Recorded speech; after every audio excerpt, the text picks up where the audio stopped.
What's up guys, it is that Pain again. I'm here again with another video, and today we're going to be looking at this in the last Archipelago Raid we had. This video, we're probably going to be spreading this into a little like 3-part, 4-part, video thing. I did do a 40-minute video my last one. I got a little bit of feedback, so I probably won't be doing any more of those like longer term ones just because I can't commentate for like 40 minutes, and I think people just prefer the whole commentating part, and me just talking over it, which, is fine with me. I'm fine doing that, so I'll just spread it into more videos if that's the case. This was our highest scored Archipelago Raid, I believe. We scored around 8 billion, I believe, or something points within this Archipelago Raid, so that was pretty nice. This was a hard one. We did have a plan going in here, obviously, as well. If you guys did not know, basically, we were the top alliance, or not top alliance, but like the top legion up here. Like at the top of the map, not like strongest. I sound so arrogant saying that, but we were the top legion over here, and I always forget like the freaking colors, so because I'm colorblind. We were crimson, and basically we end up pushing into gold here. Our main plan here was mainly just to play around time zones. We actually did fight SAAS last Archipelago Raid. It's a little bit funny because we had NWO on our legion, and we actually had fought Dynasty as well, which we ended up getting Dynasty on our legion. We ended up actually fighting NWO, so it was like a swap around. SAAS are pretty strong. They obviously have Crypt as well, and he is an absolute beast, but we mostly had kind of gotten his time zones down. We kind of understood his sleep schedule by now, so we were trying to actually time that and play around it to kind of utilize and take advantage and maximize on it and be able to do our best pushes at these times. And one reason we wanted to really push these guys back doesn't even go as far as just going for kills. This goes to, and I'm sure a lot of people understand this, but I'm sure some people think that this is just kind of like egoing in the first ring. We really wanted to push them back, and honestly, we didn't even care if we could defend this zone. We just wanted to be able to push them back, waste their cement, and have a tug of war with these guys, because we wanted to be able to get their level 6 cement, we wanted to be able to get their level 7 cement, and deny them any cement, meaning that not only would they kind of be in there, stuck in their zone, they would maybe be doing pushes, which is actually what they tried doing. They attempted 2 pushes, I believe, which we cut off. They won their 3rd push, but that made them waste a lot of cement, which I do think made it impossible for them to actually fight up mid, because they just wouldn't have enough cement to build up. We had taken all most of the level 6 cement. Once we had blocked off the level 7, it was virtually impossible for them to get anything. And obviously they weren't able to get anything from level 8 either. So overall, it was just like in our favor to do all this. They weren't able to even get like passive cement from the level 6 because they never captured it. None from the level 5 checkpoint, I think it was. And this is kind of our whole game plan here, and it did work out. And like, this is what I normally like doing, depending on how the Legion looks, how much reliability they have on whales. And if that's the case, we kind of utilize our whales.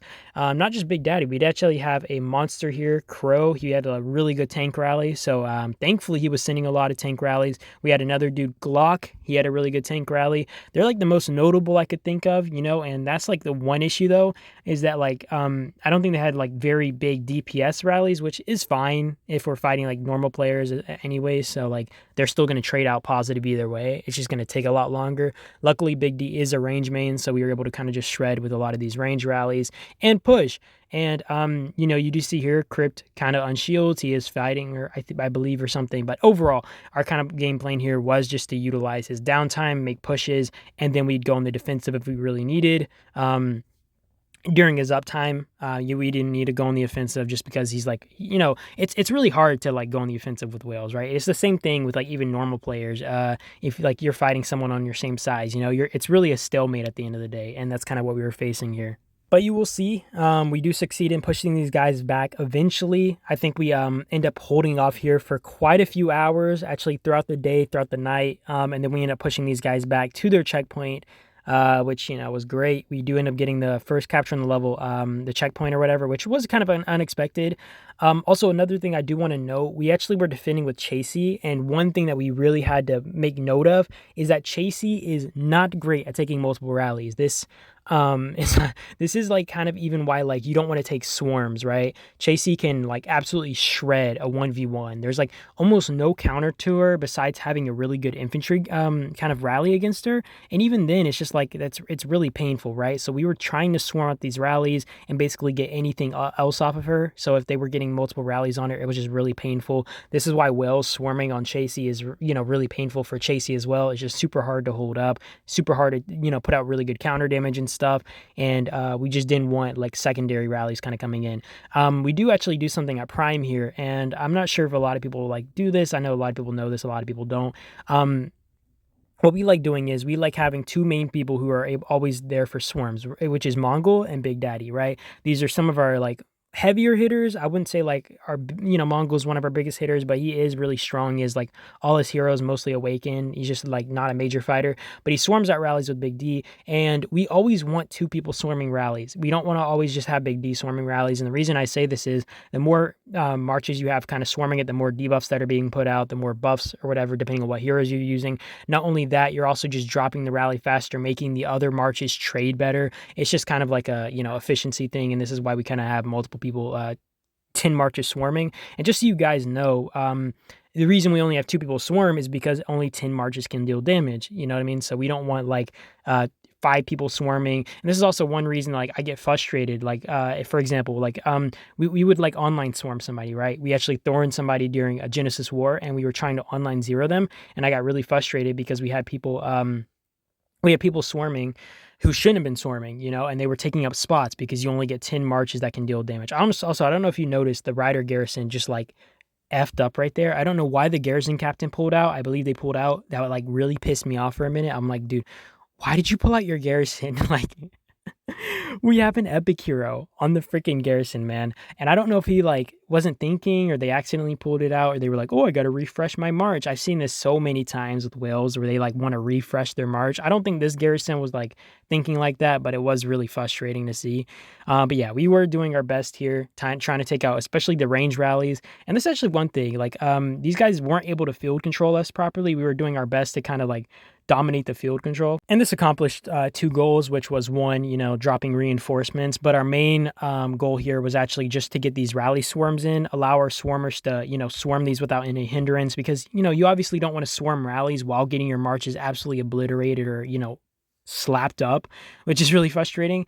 Our next video is going to be really cool, or my next video is going to be really cool. And the reason I say this is we do end up having a fight where they try to push us back, and we actually wake up to this, and we start teleporting in. I missed the first like rally recording. We missed the first rally fight for the most part on our tower and stuff, which we did successfully defend that first one. And I'm honestly surprised I woke up at the perfect timing for this, but they pushed us, and I just want to say, like, the reason we cut them off, I'll kind of explain that in the video, but it was crazy because we really shouldn't have been able to cut them off this easily, and it was kind of surprising to me. But we do end up, kind of defending this successfully. I think this just becomes a stalemate, and we're all kind of like, all right, like we were mostly just trying to hold them off. We didn't really want to go on the offensive yet. We kind of just wanted to stall and wait for time. And then going on the offensive was not in our notebook. But you do see here, this is our allies also fighting. The bottom legion, I think is Azure, was pushing into our allies, which is Jade. And Jade was actually going to start struggling for a while. They were going in the offensive at the start, but then they stopped. And then Azure ended up going heavy on the offensive. It was really painful. I think one of their towers popped. They did end up defending it successfully after the fact, but we weren't sure if they'd be able to hold. We were kind of getting stressed out, like, oh my gosh, are they going to actually break our allies? But our allies did end up pushing them back, and this was major for us because this kind of set us up and secured us the win, if I'm going to be honest.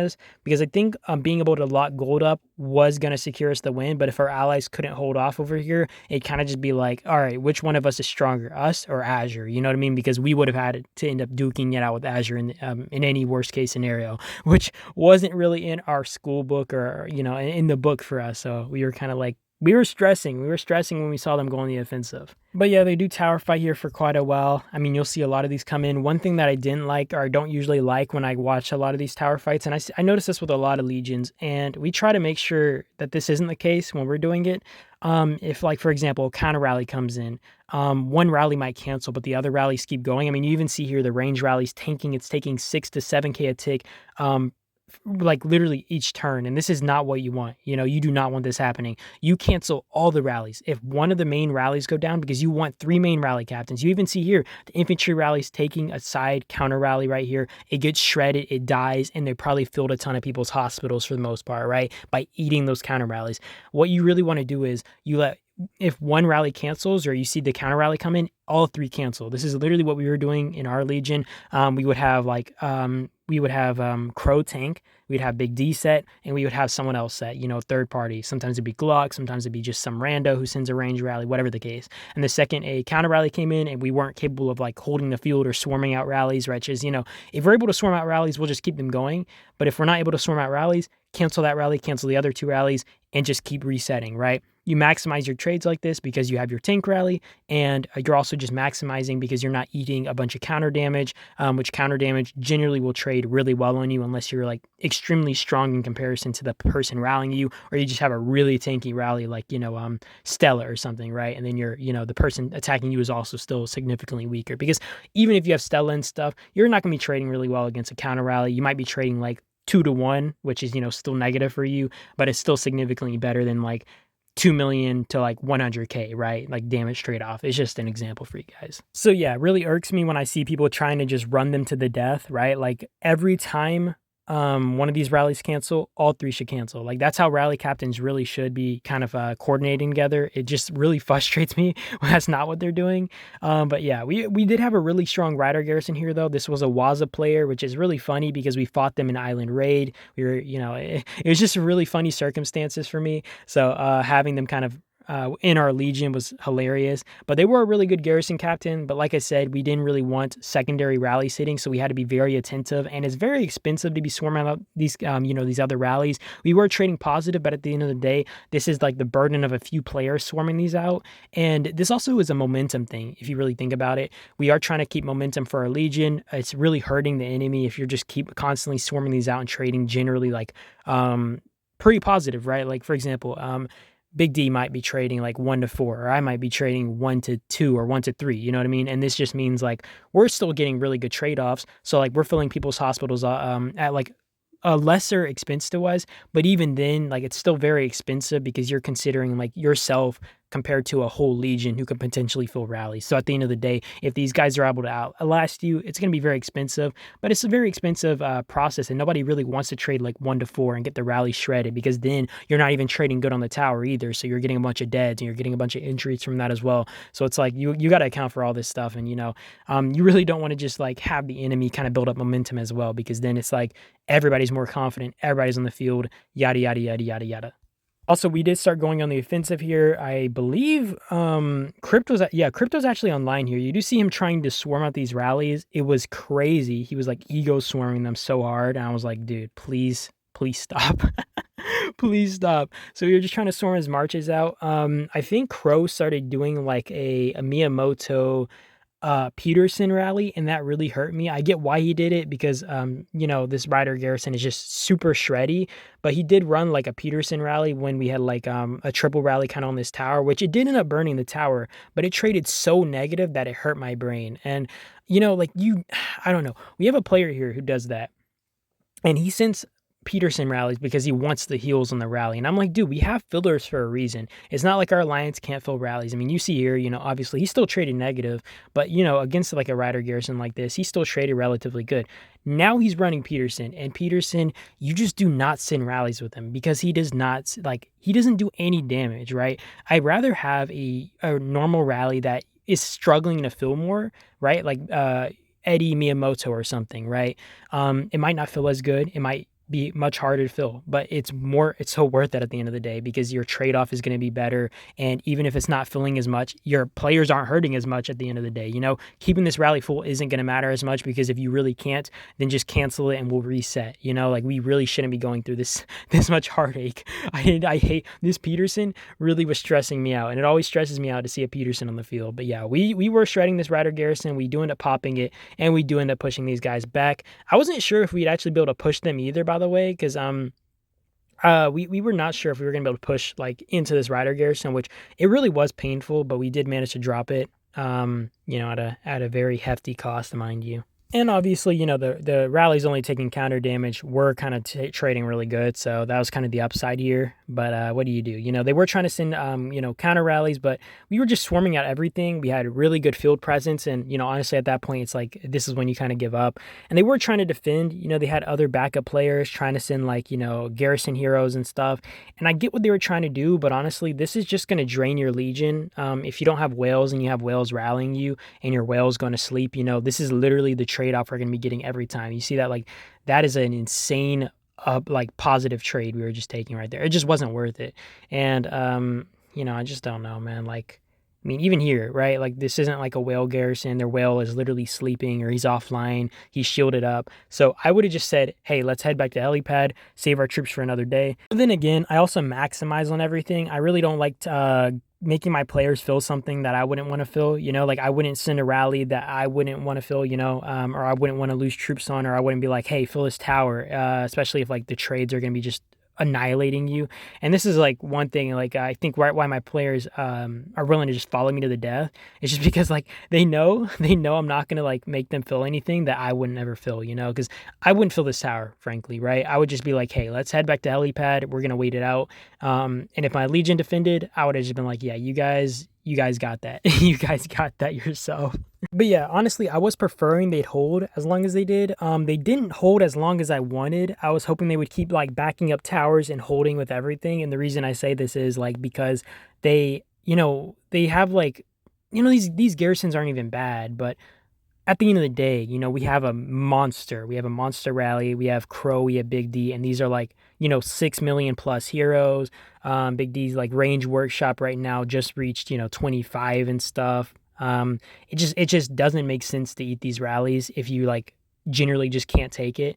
And you know, a lot of these guys, you know, like they'd be strong garrisons in like G14 or something, right? But like you do not eat these rallies. I'm just saying, like it's just not worth it. I mean, like you kind of got to know when to bite your losses, when you eat your losses or whatever. But yeah, we do end up pushing them back, and I'm going to be looking at this next fight, which is actually our allies here, and our allies were managing to hold pretty well here.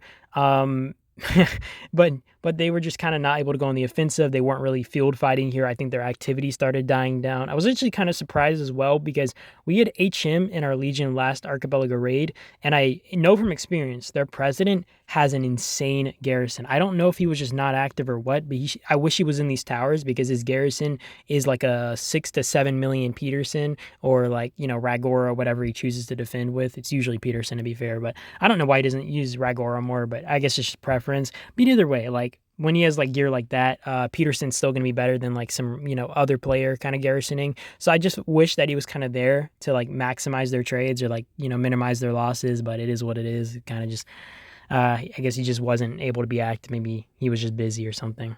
Also, I know he has like a different time zone because I think he might, I don't know. I don't eventually know his ethnicity because he calls himself Big Black Click. But yeah, I do think that's about it to the video. I really don't have a whole lot more to say. I'm kind of more excited for my next video because I think that's when like the exciting stuff starts happening. And then we also have a 2v1 we end up taking on later in like this Archipelago Raid, which I think that was like the most exciting fight we had throughout this whole event. And I really do actually want to commentate over that. But I will let you guys watch out the rest of this without the commentary and stuff. I do appreciate you guys for watching as always. I hope you guys enjoyed the video, and I will be seeing you guys in my next one. And that is about it. And peace out.